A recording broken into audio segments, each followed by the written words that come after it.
1992년 여름, 덴마크의 작은 마을 아베르시의 조용한 스콜레베이 거리에서 8살 마틸데 옌센이 실종되었다.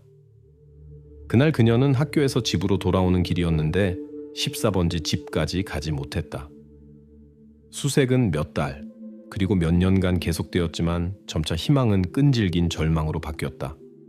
공식적으로 사건은 종결되었지만 사람들은 잊지 않았다. 32년 후인 2024년, 작업자들이 바로 그 부지에 낡고 반쯤 무너진 창고를 해체하고 있었다. 갑자기 그들 아래에 바닥 판자가 무너져 내렸고 남성들은 가로 3m, 세로 2m, 높이가 사람 키보다 조금 높은 얕고 비밀스러운 지하실로 떨어졌다. 손전등 불빛이 수십 년간 산 사람들로부터 불과 몇 걸음 거리에 숨겨져 있던 것을 비췄다. 축축한 벽에는 분필로 MJ라는 이니셜과 1994년이라는 연도가 적혀 있었다. 그 아래 먼 벽 쪽에는 유골이 놓여 있었고 그 옆에는 학교 가방이 있었다. 하지만 마틸데가 실종된 지 2년 후에 누가 이 글을 남길 수 있었을까? 왜 아무도 전에 지하실을 발견하지 못했을까? 그것이 말 그대로 눈에 띄는 곳에 있었는데? 첫 번째로 현장에 도착한 것은 지역 경찰들이었다. 옆에 놓여있던 가방은 깔끔하게 열려 있었다. 안에는 불안한 아이의 송울시로 쓰인 학교 공책들이 보존되어 있었는데 1992년 6월로 날짜가 기록되어 있었다. 바로 마틸데가 실종된 그 시기였다. 지하실은 오랫동안 손대지 않은 것으로 밝혀졌다. 위쪽 루크를 덮고 있던 작업대는 최소한 2011년부터는 움직이지 않았는데 그때 집의 이전 소유주인 목수 올레 소에렌센이 사망했다. 그는 온 마을에 상냥한 사람으로 알려져 있었고 지역 아이들을 위해 나무 장난감을 만들어 나누어 주곤 했다. 모든 사람이 그를 알고 있었고 많은 사람들이 그를 신뢰했다. 아무도 그의 부지가 그런 비밀을 숨기고 있다고는 생각할 수 없었을 것이다. 아니면 그 자신도 모르고 있었을까? 경찰은 즉시 32년 전의 자료를 조사했다. 수사관들의 주의는 그때 거의 잊혀진 두 가지 가설에 즉시 집중되었다. 첫 번째는 명백하고 이해할 만한 것이었다. 부지의 이전 소유주인 올레 쇠렌센. 그의 평판과 조용한 생활은 의문을 불러일으키지 않는 것 같았지만 유골과 글씨가 발견된 지하실이 바로 그의 영역에 있었다.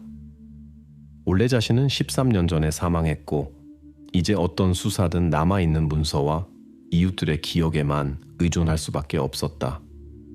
두 번째 가설은 덜 명확하고 더 불안한 것이었다. 실종 당일 마을에서 지역 주민이 아닌 누군가의 것으로 보이는 낯선 밴이 목격되었다. 그 설명은 옛 증언에서 언급되었고 일부 주민들은 운전자가 의심스러워 보였다고 주장했다. 이 두 가설은 즉시 의혹의 강도와 증거의 무게에서 동등하게 되었다. 벤은 경찰에게 특히 강한 관심을 불러일으켰다. 자료를 통해 그때 벤의 운전자가 신문을 받았지만 어떤 결과도 없었다는 것을 복원할 수 있었다. 차를 기억한 것은 인근 거리에서 놀던 아이들이었다. 흰색 운전석, 다른 파란색 측면, 구겨진 번호판. 바로 그렇게 그들은 마틸데가 실종된 날 그들 옆을 천천히 지나간 차를 묘사했다. 증언들은 서로 너무 비슷하고 너무 단순하고 너무 명확해서 거짓일 수 없었다. 경찰들은 즉시 도로 서비스에 요청을 보냈다. 거기에는 차량의 움직임, 속도와 정차를 기록하는 장치인 타코그래프가 보관되어 있어야 했다. 처음에는 해답이 간단할 것 같았지만 곧 수사관들은 훨씬 더 교활하고 복잡한 상황을 다루어야 한다는 것을 깨달았다. 타코그래프가 모든 이 해 동안 보관되었지만 아무도 그것을 확인하지 않았다는 것이 밝혀졌다. 장치를 실험실로 보내는 동안 경찰은 여전히 그것의 데이터가 가설 중 하나를 최종적으로 종결하는 데 도움이 될 것이라고 희망했다. 그러나 지하실과 공책이 든 가방을 조사한 직후 법의학 전문가가 예상치 못한 무서운 결과를 알렸다. 그의 의견에 따르면 유골은 1992년부터가 아니라 훨씬 적게. 대략 1994년 가을부터 그곳에 놓여 있었다. 이것은 절대적으로 모든 것을 의문시했다. 날짜, 증인들의 기억, 심지어 흔적의 진위성까지. 1992년에 실종된 사람이 어떻게 2년 후 자신의 이니셜로 글씨를 남길 수 있었을까? 이미 창고 아래의 비밀 공간에 있으면서? 전문가가 옳다면 그렇게 이해할 만하고 단순해 보였던 이야기가 그 안에 다른 훨씬 더 복잡한 비밀을 숨기고 있었다는 뜻이다. 경찰 자료들은 단순한 옛 서류가 아니었다. 그 안에는 이전에 아무도 주의를 기울이지 않았던 답들이 있었다. 상황을 명확히 하기 위해서는 모든 잊혀진 이름들과 상황들을 다시 조사해야 했다. 수사는 다시 시작점으로 돌아갔다. 옛 보고서들과 그때 32년 전에 근처에 살았던 사람들에게로. 올레 쇠렌센의 이름은 이제 완전히 다르게 들렸다.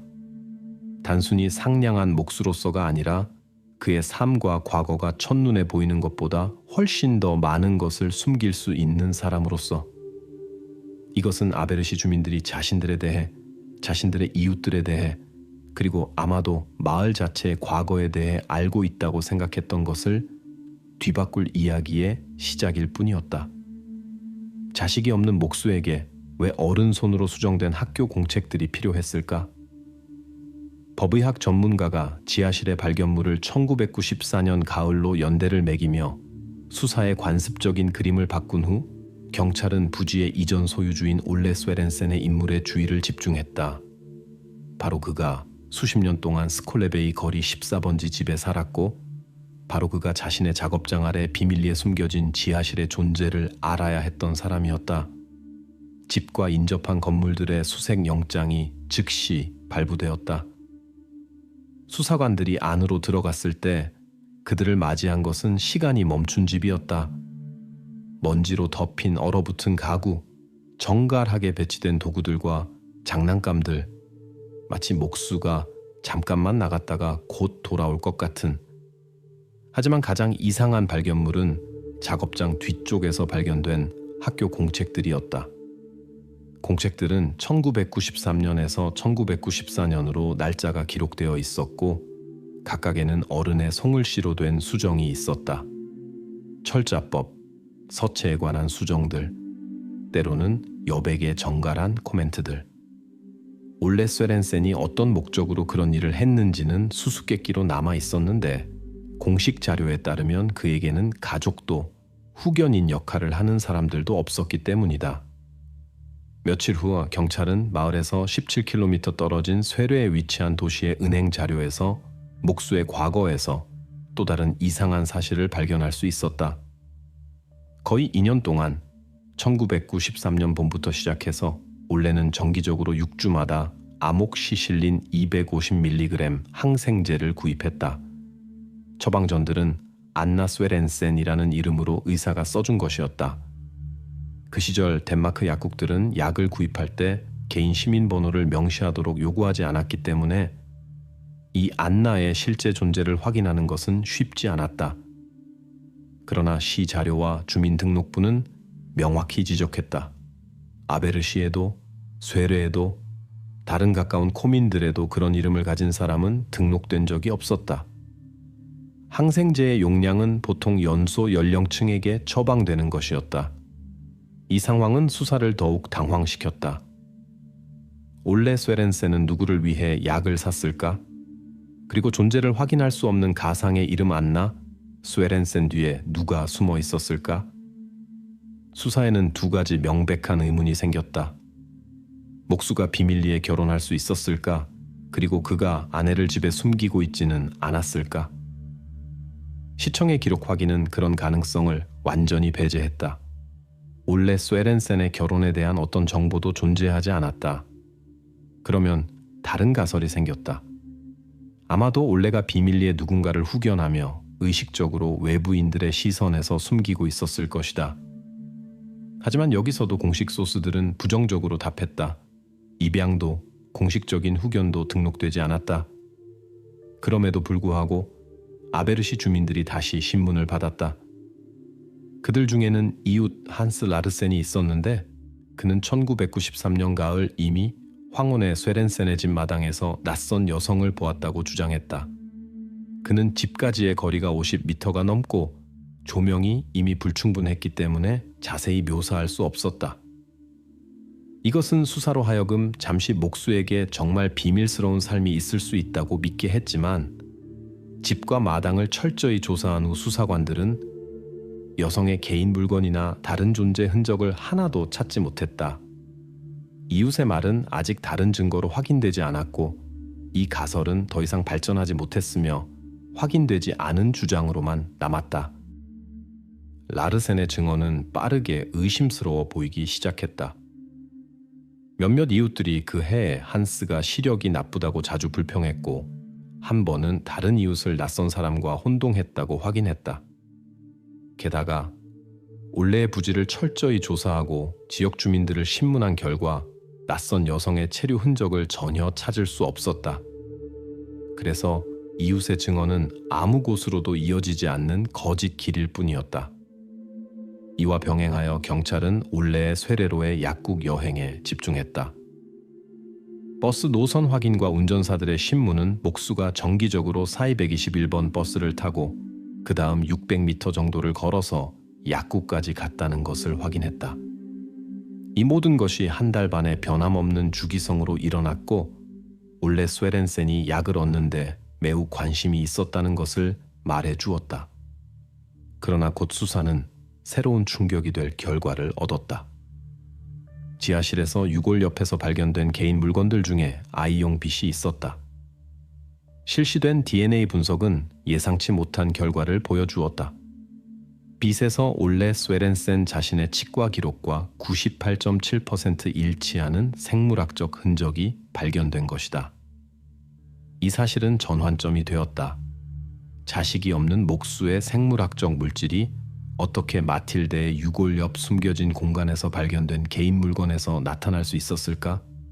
전문가들은 즉시 쇠뇌 은행 자료에서 발견된 이상한 항생제 처방전과 놀라운 생물학적 발견 사이의 연관성을 찾기 시작했다. 이제 수사는 더 깊은 실험실 연구 결과를 기다리며 올레 쇠렌센이 자신의 삶에서 정확히 무엇을 숨겼는지 그리고 조용한 아베르시 마을의 스콜레베이 거리가 모든 이 해 동안 어떤 비밀을 숨겼는지에 대한 최종 답을 얻기를 희망했다. 마틸데의 가족은 왜 학교 기록이 반대를 가리키고 있음에도 불구하고 그녀가 올레 쇠렌센의 작업장을 방문했다는 것을 부인했을까? 마틸데 옌센의 실종 이야기를 이해하기 위해 경찰은 그녀가 실종되기 전의 일상생활을 들여다볼 필요가 있었다. 점점 더 수사의 주인은 마틸데의 부모의 말과 공식 학교 문서들 사이에 이상한 불일치에 끌리기 시작했다. 부모들은 자신 있고 단호하게 경찰에게 그들의 딸이 올레 쇠렌센의 작업장에 들어간 적이 없다고 말했다. 1992년 6월에 녹음된 인터뷰에서 마틸데의 어머니는 확고히 주장했다. 그녀의 딸은 기계를 무서워했고 학교 기술 교실도 피해 다녔다고. 하지만 수사가 발견한 기술 수업 일지의 기록들은 반대를 증명했다. 이 문서들에는 마틸데를 포함한 아베르시 마을 학교 학생들이 특별한 기술 견학의 일환으로 스콜레베이 거리 14번지 집을 방문했다고 명확히 기록되어 있었다. 방문들은 일회성이 아니었다. 한 달에 한 번씩 반복되었다. 기술 교사인 에릭 모르텐센은 이 정보를 확인하며 침착하고 자신있게 수색에 올레 쇠렌센이 기꺼이 아이들에게 자신의 작업장을 보여주고 나무 작업의 기본 기술을 가르쳤으며 항상 필요한 모든 안전 조치를 준수했다고 설명했다. 이런 사실들은 옌센 가족에 대한 심각한 의문을 불러일으켰다. 왜 마틸데의 부모들은 반대의 명확한 증거에도 불구하고 그렇게 고집스럽게 그들의 딸과 올레 쇠렌센 사이의 명백한 접촉을 부인했을까? 아마도 그들은 무언가를 두려워했거나 의식적으로 과거의 어떤 세부 사항들의 공개를 피하고 있었을 것이다. 1992년 6월의 재신문 기록에서 마틸데의 어머니는 다시 한번 강조했다. 그녀의 딸은 나무 작업에 불가피한 부분인 도구, 소음, 먼지를 공포스럽게 무서워했다고. 하지만 수사는 즉시 여러 반박을 받았다. 소녀의 그부들은 자신들의 작업장 방문에 대해 자신 있게 이야기했고 마틸데가 그들과 함께 거기에 여러 번 있었다고 언급하기까지 했다. 그럼에도 불구하고 부모들은 계속해서 자신 있게 방문들을 부인했고 이것은 수사로 하여금 더 깊이 파헤칠 필요성 앞에 서게 했다. 수사관들은 다시 학교 교사 에릭 모르텐센에게 문의했다. 그는 정기적으로 학생들을 쇠렌센에게 데려갔다는 것을 확인했을 뿐만 아니라 마틸데가 가장 적극적인 방문자는 아니었지만 모든 방문에 참석했다고 설명했다. 모르텐센은 부모들의 단호함에 명백히 놀랐고 경찰은 처음으로 그를 어느 정도 조심스럽게 바라보기 시작했다. 수사는 모르텐센이 일어난 일에 연루될 수 있는 모든 필요 조건을 가지고 있었다는 것을 무시할 수 없었다. 그는 소녀의 경로를 잘 알고 있었고 그녀의 가족을 알고 있었으며 학교 작업장에 열쇠를 가지고 있어서 모든 장비에 자유롭게 접근할 수 있었다. 경찰은 그런 조건들이 가능한 숨겨진 의도에 기여할 수 있다고 생각했고 이 의혹은 즉각적인 확인이 필요했다. 그러나 교사는 수사에 공개적으로 협력했고 침착하게 필요한 문서들, 일기들, 방문 일지들을 제공하며 자신의 모든 행동을 설명했다. 그는 긴장하지도 질문을 피하지도 않았으며 수사의 주의가 누구든 무섭게 할 수 있었음에도 불구하고 그랬다. 그럼에도 불구하고 모든 가설과 의혹들은 확인되어야 했다. 수사관들은 마틸데가 실종된 날인 1992년 6월 10일 모르텐센의 일상 행동을 연구하기 시작했다. 그에게 유리한 중요하고 결정적인 상황은 경찰에 도착한 전화 요금 청구서였다. 이 데이터에 따르면 바로 에릭 모르텐센이 그날 오후 3시 2분에 마틸데가 학교에서 집으로 가는 평소 경로에 없다고 지역 경찰서에 가장 먼저 신고한 것이었다. 이 전화는 걱정된 부모들이 스스로 딸의 실종을 발견하고 경찰에 신고하기 훨씬 전에 울렸다. 이 사실은 모르텐센의 말을 확인했을 뿐만 아니라 그에 대한 의혹의 심각한 부분을 제거했다. 이 전화 통화 확인 후 교사에 대한 의혹은 공식적으로 해제되었고 수사의 주의는 출발점인 마틸데의 경로로 돌아갔다. 이 정보를 교사들과 부모들뿐만 아니라 가족과 그들의 딸의 일상생활을 눈에 띄지 않게 관찰할 수 있었던 다른 누군가도 알고 있었다는 것이 명백해졌다. 이제 수사는 옌센 가족이 왜 고집스럽게 마틸데가 14번지 집과 쇠렌센의 작업장을 방문했다는 것을 부인했는지 이해해야 했다. 부모들의 증언에서의 불일치는 그들이 의도적으로 무언가를 숨기고 있거나 극히 중요할 수 있는 세부 사항들을 잊었다는 것을 명백히 말해주었다. 시기적절한 주도권을 보이고 마틸데의 실종을 신고한 교사 모르텐센에 대한 의혹은 완전히 사라졌다. 동시에 사건에 새로운 의문들이 생겼다. 아베르시 마을 주민들 중 누가 또 소녀의 정확한 경로, 그녀의 습관과 일상 일정을 이 정보를 이용할 수 있을 만큼 잘 알 수 있었을까? 바로 이 모순이 수사의 전환점이 되어 수사로 하여금 다시 마을 주민들과 스콜레베이 거리 14번지 집으로 돌아가게 했다. 마틸데를 포함한 학생들의 올레 쇠렌센에 대한 정기 방문의 확인은 옌센 가족과 목수의 관계를 새롭게 바라보게 했는데 그의 삶은 이제 이웃들이 오랫동안 생각했던 것처럼 단순하고 이해할 만한 것이 아닌 것 같았다. 따라서 1992년 6월의 사건들은 비극보다 훨씬 전에 이미 바로 그 비밀을 품고 있었는데 그 공개는 몇 년 후 작은 덴마크 마을의 평온을 다시 흔들어 놓았다. 안나 쇠렌센이라는 이름으로 처방전을 쓴 사람은 정확히 누구였을까? 그런 여성이 존재한 적이 없다면? 더 나아가면서 수사는 다시 쇠뢰의 약학 등록부 자료로 돌아갔다. 1993년에서 1994년에 안나 쇠렌센이라는 이름으로 정기적으로 처방된 아목시실린 250mg 항생제 처방전들의 특별한 주의가 기울여졌다. 문서 연구는 그런 각 처방전마다 그 당시 알려진 가정의학과 의사인 로테 그렌베크 박사의 서명이 있다는 것을 보여주었다. 그렌베크의 신문은 오래 잊혀진 세부 사항들을 밝혀주었다. 의사는 1993년 가을에 정말로 자신을 아버지라고 소개하며 아픈 소녀를 데려온 사람이 자신에게 왔다고 기억했다. 그는 소녀가 매우 부끄러워하며 차에서 나오기를 원하지 않는다고 설명했다. 로테 그렌베크 박사는 도움을 주고 싶어 하며 요청해서 이상한 것을 보지 못했기 때문에 차의 뒷좌석에서 직접 진찰을 했다. 의사의 말에 따르면 소녀에게는 만성호흡기 감염에 명백한 징후가 있었다. 그렌베크는 항생제를 처방하고 처방전을 썼는데 동행한 남성이 나중에 필요한 데이터와 CPR 번호를 제공하겠다고 약속했기 때문에 일시적으로 환자를 안나 스웨렌센으로 기록했다. 수사는 의사에게 클리닉 밖에서의 그렇게 이상한 진찰의 이유를 확인했다. 그렌베크는 아이의 아버지가 설득력 있고 고집스러웠으며 그의 행동에는 위협적인 것이 없었다고 설명했다. 그는 소녀가 낯선 사람들을 공포스럽게 무서워하며 클리닉에서 평온히 있을 수 없다고 말했다. 동정심에 이끌린 의사는 고집하지 않기로 결정하고 그런 비공식적인 조건에서 진찰을 했다. 그렌베크는 몇 년 후 스스로도 그 이상한 방문과 신원이 문서로 확인된 적이 없는 환자에 대해 여러 번 생각했다고 인정했다.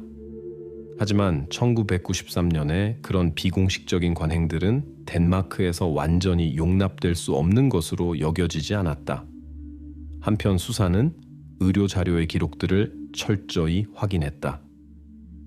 로테 그렌베크 박사가 쓴 처방전들은 환자의 CPR 번호가 없다는 것을 제외하고는 진짜이고 법적으로 올바른 것이었다. 그러나 법적으로 이것은 당시의 규범을 위반하지 않았고 의사는 양심적이고 존경받는 전문가로 잘 알려져 있었다. 수사관들은 만약을 위해 그녀의 연락처와 경력을 확인하여 그녀의 공모 가능성을 배제하기로 결정했다. 그렌베크의 추가 신문과 그녀의 과거 연락처 확인은 의심스러운 연결이나 행동의 이상함을 드러내지 않았다. 박사는 흠잡을 데 없는 평판을 누렸고 존경받는 전문가였으며 이전에 법과 문제를 겪은 적이 없었다. 그럼에도 불구하고 그녀가 아이의 아버지와 공모하여 행동할 수 있었는지에 대한 질문은 아직 완전히 제거되지 않았다. 경찰은 당분간 의사에 대한 확실한 농어가 없었지만 그녀가 이상한 상황에 참여했다는 것을 잊지 않으면서 이 가설을 예비로 두기로 결정했다. 다음 단계는 수사관들을 오랫동안 걱정시켰던 두 번째 가설을 완전히 배제하는 것이었다. 전문가들이 마침내 마틸데가 실종된 날 아베르시 마을에서 목격된 트럭의 타코그래프 기계 테이프를 해독할 수 있었다. 철저한 분석은 명확한 결과를 보여주었다. 벤의 운전자는 덴마크 국경에서 멀리 떨어진 독일 도시 하노버 근처 실종 장소에서 수백 킬로미터 떨어진 곳에 있었다. 시작에서 그렇게 유망해 보였던 거짓 단서가 최종적으로 무너졌다. 이제 경찰은 사건이 단 하나의 이름으로 좁혀졌다는 것을 명확히 이해했다. 올레 스웨렌센. 장거리 운전사 가설은 기억의 오류와 우연의 일치에 불과한 것으로 밝혀졌다. 처음에는 1992년 6월 10일 마을에서의 그의 존재가 그럴듯해 보였는데 몇몇 지역 주민들이 아이들이 묘사한 벤을 기억했기 때문이었다. 하지만 이제 지역 주민들이 기억한 차가 마틸데의 실종과 아무런 연관이 없다는 것이 명확해졌다. 이 에피소드는 경찰에 의해 공식적으로 종결되어 외국인 운전자를 용의자 명단에서 완전히 제외시켰다. 수사는 항생제 처방전 기록으로 돌아갔다. 로테 그렌베크 박사는 1993년 가을 아이의 진찰을 확인했을 뿐만 아니라 수사관들을 그녀의 말의 진실성에 확신시킨 추가 정보를 경찰에 제공했다. 자동차의 브랜드와 색깔을 묘사했는데 그것들은 올레 스웨렌센에게 등록된 자동차와 일치했다. 동시에 경찰은 스웨렌센의 이웃들을 확인하여 의사의 정보를 확인하거나 반박하려고 시도했지만 신문 받은 사람들 중 아무도 목수에게 작은 환자가 있다는 징후나 의사에게의 이상한 방문을 기억하지 못했다. 장거리 운전사 가설이 이제 최종적으로 배제되었기 때문에 수사의 모든 주의는 올레 쇠렌센의 인물과 사건에서의 그의 역할에 집중되었다. 온 마을의 조용하고 선의의 사람으로 알려진 목수는 이제 주요하고 유일한 용의자가 되었다. 안나 쇠렌센이라는 이름으로 숨겨진 아픈 소녀를 그가 가지고 있었다는 사실은 수색의 선택의 여지를 남기지 않았다. 이제는 마틸데가 1992년에 그녀를 처음 찾기 시작한 그날로부터 2년 후인 1994년에만 지하실에 있게 된 이유를 이해하는 것만 남았다. 수사는 옛 질문들에 대한 답들이 새로운 수수께끼들을 낳아 올레 쇠렌센의 과거와 그가 30년 이상 지킬 수 있었던 비밀의 모든 세부 사항들에 대한 더 철저한 분석을 요구하는 지점에 도달했다. 32년 후 마틸데 옌센 실종의 비밀이 최종적으로 밝혀졌다.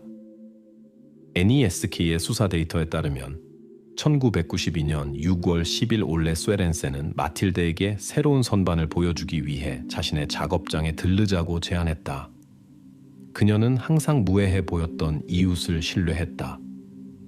하지만 이날 집으로 가는 길은 조르드켈더 스판지아 공간에서 끝났는데 그것은 작업장 아래 조심스럽게 숨겨져 있었다. 아무도 그 존재를 짐작조차 하지 못했다. 다음 2년 동안 마틸데는 바로 그곳에서 보냈다. 쇠렌센은 그녀에게 읽기와 쓰기를 가르치며 어떤 정상성의 모습을 유지하려고 노력했다. 이것의 증거로 수사는 이전에 작업장에서 발견된 학교 공책들을 제시했다. 올레의 손으로 만들어진 체계적인 수정과 어른의 메모들은 그가 마틸데를 독립적으로 가르치려고 시도했다는 것을 확인했다. 동시에 마틸데는 빈번한 폐렴 발작으로 고생했다. 지하실의 지속적인 습기와 추위 때문에 그녀의 건강은 점차 악화되었다. 치료를 제공하고 그녀의 존재를 비밀로 유지하기 위해 올레 쇠렌센은 가상의 인물인 안나 쇠렌센, 즉 자신의 아내라는 신분을 사용하여 지역 의사인 로테 그렌베크 박사에게 의뢰했다. 그렇게 그는 불필요한 질문 없이 정기적으로 항생제를 받을 수 있었다. 로테 그렌베크 박사는 이런 사실들을 완전히 확인하며 환자가 병약하고 지쳐 보였지만 그녀와 대화를 하지 않았다고 덧붙였다. 의사는 수사에 의해 공식적으로 착각하고 선의로 행동한 사람으로 인정되었고 그녀의 공모는 완전히 배제되었다. 마지막 의혹들은 증거들의 깊은 분석 후에 사라졌다. 법의학 전문가들은 조르드켈더에서 빛과 담요에서 발견된 올레 쇠렌센의 생물학적 물질이 지하실에서 일어난 일과 그를 명확히 연결했다고 확인했다.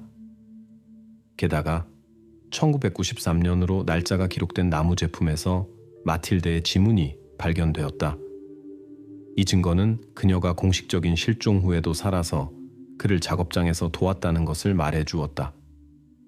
올레의 물건들 중에서 아동복 매장에 계산서들이 발견되었는데 계산서의 옷 크기는 그 시기 마틸데의 예상 크기와 완전히 일치했다. 또한 모든 질문을 최종적으로 닫은 쇠렌센의 개인 일기도 발견되었다. 1994년 7월에 쓰인 기록은 마틸데의 심각한 상태에 대해 간결하게 증언했다. 훈 호스테 이겐. 그녀가 다시 기침을 한다. 가장 어려운 과제는 마틸데의 생애 마지막 48시간을 재현하는 것이었다. 전문가들은 그녀가 있었던 조건들을 모델링했다. 온도는 섭씨 7도 이상 올라가지 않았고 공기 습도는 90% 정도였다. 그런 조건에서 약해진 몸은 회복할 기회가 없었다. 1994년 가을 지역에 장기간의 습한 사이클론이 덮쳤고 이것이 가장 심각한 폐렴을 유발했다. 전문가 결론에 따르면 마틸데 옌센은 1994년 11월 2일의 구조를 기다리지 못하고 사망했다. 이 시기에 쇠렌센의 집에서 문자 그대로 200m 떨어진 곳에서 1994년 10월에 자원봉사자들의 수색 작전이 진행되었다. 그들은 가까운 지역들을 철저히 조사했지만 어떤 소리나 도움을 요청하는 외침도 듣지 못했다. 조르드켈더에서는 밖의 목소리를 들을 수 없었고 약해진 사람의 목소리는 입구를 덮고 있던 흙과 판자들의 두께를 뚫을 수 없었다.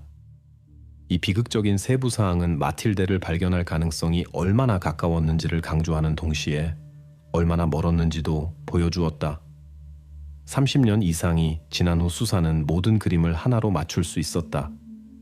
이 이야기에서 유일한 죄인이 2011년에 사망하여 어떤 법적 책임도 지지 않은 올레 쇠렌센이었다는 사실이 확립되었다.